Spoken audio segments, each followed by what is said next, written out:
আপনার মানসিক তৃপ্তি দেয় কে? আপনার স্ত্রী।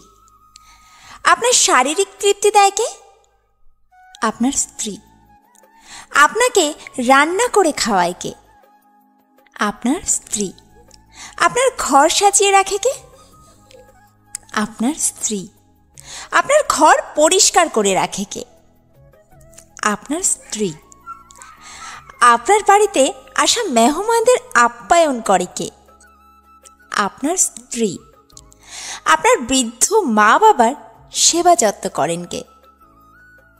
আপনার স্ত্রী।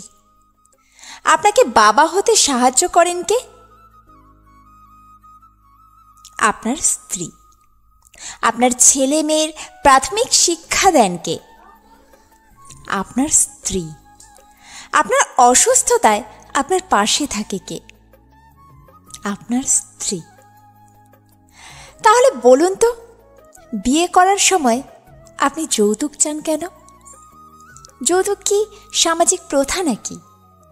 একজন নারী এত কিছু করার পরও কেন কিছু কিছু স্বামীদের নিকট তার সঠিক মর্যাদা পায় না?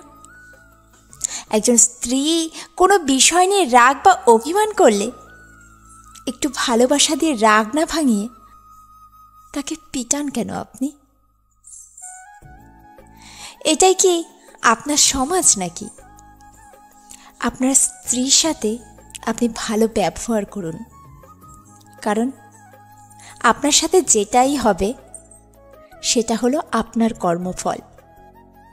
পরবর্তীতে আপনার বোন বা মেয়ের সাথে এটা কিন্তু হতে পারে।